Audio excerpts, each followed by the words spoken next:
ಅಕ್ರಮ ದಂಧೆಕೋರರ ನಿದ್ದೆಗೆಡಿಸಿದ್ರು ಈ ಖಡಕ್ ಐಪಿಎಸ್ ಅಧಿಕಾರಿ. ಆದ್ರೆ ಈಗ ಅವಧಿಗೂ ಮುನ್ನವೇ ಎಸ್ಪಿ ವರ್ಗಾವಣೆಗೆ ಪ್ಲಾನ್ ನಡೀತಾ ಇದೆ. ಹೌದು, ಅಕ್ರಮ ದಂಧೆಕೋರರಿಗೆ ನಿದ್ದೆಗೆಡಿಸಿದ ಐಪಿಎಸ್ ಅಧಿಕಾರಿ ಇವರನ್ನ ಅವಧಿಗೂ ಮುನ್ನವೇ ಎಸ್ಪಿ ವರ್ಗಾವಣೆಗೆ ಪ್ಲಾನ್ ನಡೀತಾ ಇದೆ. 2 ದಿನಗಳಲ್ಲಿ ಎಸ್ಪಿ ಪೃಥ್ವಿಕ್ ಶಂಕರ್ ಎತ್ತಂಗಡಿ ಸಾಧ್ಯತೆ ಇದೆ. ಪೃಥ್ವಿಕ್ ಶಂಕರ್ ಯಾದಗಿರಿಯ ಪೊಲೀಸ್ ವರಿಷ್ಠಾಧಿಕಾರಿಯಾಗಿ ಸೇವೆಯನ್ನ ಸಲ್ಲಿಸ್ತಾ ಇದ್ದಾರೆ. ಜಿಲ್ಲೆಯ ಅಕ್ರಮ ಚಟುವಟಿಕೆಗಳಿಗೆ ಕಡಿವಾಣ ಹಾಕಿದ್ರು ಎಸ್ಪಿ. ಇನ್ನು ಒತ್ತಡಕ್ಕೆ ಮಣಿದು ವರ್ಗಾವಣೆಗೆ ಮುಂದಾಯ್ತಾ ಸರ್ಕಾರ ಎನ್ನುವಂತಹ ಅನುಮಾನ ಮೂಡ್ತಾ ಇದೆ.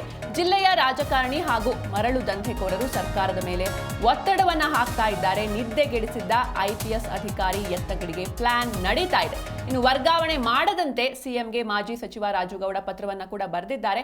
ಅವಧಿಗೂ ಮುನ್ನವೇ ಎಸ್ಪಿ ಪೃಥ್ವಿಕ್ ಶಂಕರ್ ವರ್ಗಾವಣೆಗೆ ಮುಂದಾಯ್ತಾ ಸರ್ಕಾರ. ಎಸ್ಪಿ ಆಗಿ ಅಧಿಕಾರ ಸ್ವೀಕರಿಸಿದ 7 ತಿಂಗಳಲ್ಲಿ ಅಕ್ರಮ ಚಟುವಟಿಕೆಗೆ ಮೂಗುದಾರ ಹಾಕಿದ್ರು. ಈಗ ಇವರನ್ನ ಎತ್ತಂಗಡಿ ಮಾಡೋದಕ್ಕೆ ಪ್ಲಾನ್ ನಡೀತಾ ಇದೆ. ಯಾದಗಿರಿ ಜಿಲ್ಲೆಯ ಪ್ರಭಾವಿ ಶಾಸಕರೊಬ್ಬರ ಒತ್ತಡಕ್ಕೆ ಮಣಿದು ವರ್ಗಾವಣೆಗೆ ಮುಂದಾಯ್ತಾ ಸರ್ಕಾರ ಎನ್ನುವಂಥದ್ದು. ಕಳೆದ 2 ವರ್ಷಗಳಿಂದ ಅಕ್ರಮ ದಂಧೆಯ ತಾಣವೆಂದು ಈ ಒಂದು ಹಣೆಪಟ್ಟಿಯನ್ನು ಹೊತ್ಕೊಂಡಿತ್ತು ಈ ಒಂದು ಸ್ಥಳ. ಇದನ್ನೇ ಬದಲಿಸಿದ್ದಾರೆ ಈ ಖಡಕ್ ಆಫೀಸರ್. ಮಂಡ್ಯ ಮೂಲದ ಎಸ್ಪಿ ಪೃಥ್ವಿಕ್ ಶಂಕರ್ 7 ತಿಂಗಳ ಹಿಂದೆ ಯಾದಗಿರಿ ಎಸ್ಪಿ ಆಗಿದ್ರು. ಎಸ್ಪಿ ಆದ ಮಾರನೇ ದಿನದಿಂದಲೇ ಅಕ್ರಮ ದಂಧೆ ಮಟ್ಟವನ್ನ ಹಾಕಿದ್ರು ಈ ಖಡಕ್ ಅಧಿಕಾರಿ.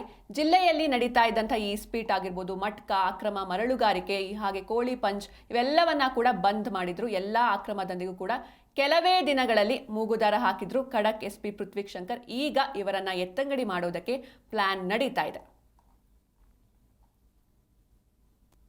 10ರಂದು ಒಳ್ಳೆ ಇದರಲ್ಲೇ ಮಾಡಿದ್ದಾರೆ. ನಮ್ಮ ಹುಣಸಗಿ ಸರ್ಕಲ್ ಅಲ್ಲೇ ಜಾಸ್ತಿ ಮಾಡಿದ್ದಾರೆ. ಅಲ್ಲ ಸರ್, ಅಲ್ಲಿ ಮಾಡಿ ಒಂದು ಕಟ್ಟಿ ಕೇಸ್ ಒಂದು ಹಾಕ್ತೀನಿ ಎಫ್ಐಆರ್ ಹಿಂಗೂ ಬರುತ್ತೆ. ಅಲ್ಲ ಸರ್, ನಾವು 4-5 ವರ್ಷ ಬರೀ 52 ಡಿಸ್ಕೌಂಟ್ ಇದೆ. ಚೀಟಿ ಬಾಲ್ ಪೆನ್ನು ಇಲ್ಲ, ಅದ್ರಲ್ಲಿ ಅಮೌಂಟ್ ಬರೀತಾರೆ. ನಾವು ಯಾರ ಕೇಳಿದಾಗ ಹೇಳ್ತೀವಿ. ನಮಗೆ ಆಗ್ತಾಯಿದೆ ಸರ್.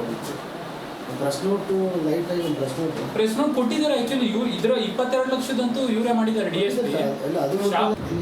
ಅದನ್ನು ಮೂಮೆಂಟಲ್ಲಿ ಈಗೆಲ್ಲ ಮೂಮೆಂಟಲ್ಲಿ ಇಟ್ಕೊಂಡು 4 ಫೋನು ಮತ್ತು ಇದೆಲ್ಲ ಕಾರಲ್ಲಿ ನಿಲ್ಲಿಸಿ ಸೀಸ್ ಮಾಡಿ ತಗೊಂಡು.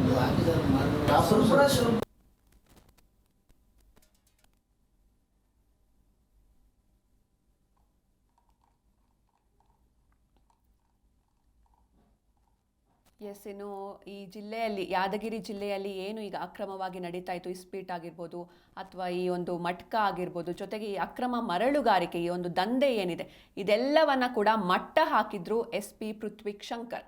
ಬಂದಂತಹ ಇನ್ನು ವರ್ಗಾವಣೆ ಆಗಿದ್ದಂತಹ ಮಾರನೇ ದಿನದಿಂದಲೇ ಕೂಡ ಈ ಯಾದಗಿರಿ ಜಿಲ್ಲೆಗೆ ಏನು ಎಸ್ಪಿ ಆಗಿ ಬಂದಂತಹ ನೆಕ್ಸ್ಟ್ ದಿನದಿಂದನೇ ಈ ಎಲ್ಲ ಒಂದು ಅಕ್ರಮಗಳಿಗೆ ಬ್ರೇಕ್ ಹಾಕಿದ್ರು.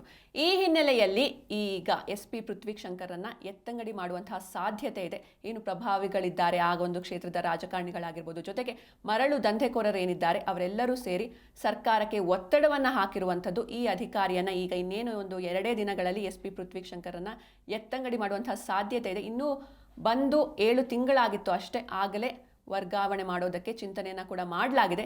ಈಗ ವರ್ಗಾವಣೆ ಮಾಡದಂತೆ ಸಿಎಂಗೆ ಮಾಜಿ ಸಚಿವ ರಾಜುಗೌಡ ಕೂಡ ಪತ್ರವನ್ನ ಬರೆದಿದ್ದಾರೆ. ಜೊತೆಗೆ ಇವರು ಸಾಕಷ್ಟು ಈ ಅಕ್ರಮಗಳನ್ನ ತಡೆದಿರುವಂಥದ್ದು, ಜೊತೆಗೆ ಈ ಅಕ್ರಮ ದಂಧೆಕೋರರ ಹಾವಳಿಯನ್ನ ತಪ್ಪಿಸೋದಕ್ಕೆ ಸಾಕಷ್ಟು ಯತ್ನಿಸಿ ಇವೆಲ್ಲಕ್ಕೂ ಕೂಡ ಒಂದು ಬ್ರೇಕ್ ಹಾಕಿದ್ದಾರೆ. ಈ ವೇಳೆ ಅಕ್ರಮ ದಂಧೆಕೋರರು ಇವರನ್ನು ಕೂಡ ಮರಳು ಮಾಡೋದಕ್ಕೆ ಬಂದಿದ್ರು. ಈ ಕುರಿತಂತೆ ಹೆಚ್ಚಿನ ಮಾಹಿತಿಯನ್ನು ನೀಡ್ತಾರೆ ನಮ್ಮ ಪ್ರತಿನಿಧಿ ವೀರೇಶ್. ವೀರೇಶ್, ಒಂದು ಖಡಕ್ ಅಧಿಕಾರಿ ಎಸ್ಪಿ ಪೃಥ್ವಿಕ್ ಶಂಕರ್ ಇವರು ಸಾಕಷ್ಟು ಅಕ್ರಮಗಳಿಗೆ ತಡೆ ಹಾಕಿದ್ರು, ಕಡಿವಾಣ ಹಾಕಿದ್ರು. ಈಗ ಇವರನ್ನೇ ವರ್ಗಾವಣೆ ಮಾಡೋದಕ್ಕೆ ಮುಂದಾಗಿದೆಯಾ ಸರ್ಕಾರ ಎನ್ನುವಂಥ ಪ್ರಶ್ನೆ ಮೂಡ್ತಾ ಇರುವಂಥದ್ದು. ಏನಿದೆ ಹೆಚ್ಚಿನ ಡೀಟೇಲ್ಸ್? ಹೌದು ಸಿಂಚನ, ಏನು ಗಿರ್ನಾಡು ಯಾದಗಿರಿ ಜಿಲ್ಲೆಗೆ ಎಸ್ಪಿ ಆಗಿ ಬಂದಂತ ಪೃಥ್ವಿಕ್ ಶಂಕರ್ ಅವರು ಈಗ ಏನು ಕಳೆದ ಒಂದು 7 ತಿಂಗಳಿಂದ ಒಂದು ಸೇವೆಯನ್ನು ಸಲ್ಲಿಸ್ತಾ ಇರುವಂತದ್ದು. ಈ ಅವರ ಸೇವೆಯಲ್ಲಿ ಏನೋ ಒಂದು ಅಗಾಧ ಒಂದು ಬದಲಾವಣೆ ಕೂಡ ಮಾಡಿರುವಂತದ್ದು. ಅಂದ್ರೆ ಅಕ್ರಮ ಚಟುವಟಿಕೆ, ಮರಳು ದಂಧೆ ಇರ್ಬೋದು ಮತ್ತು ಮಟ್ಕ, ಇಸ್ಪೀಟ್ ಇದೇ ರೀತಿಯಾದಂತ ಒಂದು ಅಕ್ರಮ ಚಟುವಟಿಕೆಗಳಿಗೆ ಬ್ರೇಕ್ ಹಾಕುವ ಮೂಲಕ ಏನೋ ಒಂದು ಕಡಿವಾಣ ಕೂಡ ಹಾಕಿದ್ರು. ಆದ್ರೆ ಇದೆಲ್ಲದಕ್ಕೂ ಕೂಡ ಈಗ ಒಂದು ಅವರ ಎತ್ತಂಗಡಿ ಮಾಡುವ ಮೂಲಕ ಮತ್ತೆ ಒಂದು ಅಕ್ರಮಕ್ಕೆ ಸಾಥ್ ಕೂಡ ನೀಡ್ತಾ ಇರುವಂತದ್ದು.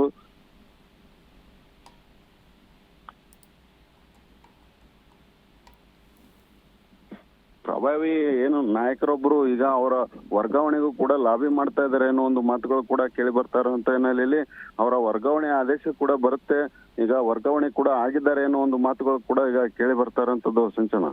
ಎಸ್, ಥ್ಯಾಂಕ್ ಯು ವೀರೇಶ್ ನಿಮ್ಮೆಲ್ಲ ಡೀಟೇಲ್ಸ್ಗಾಗಿ.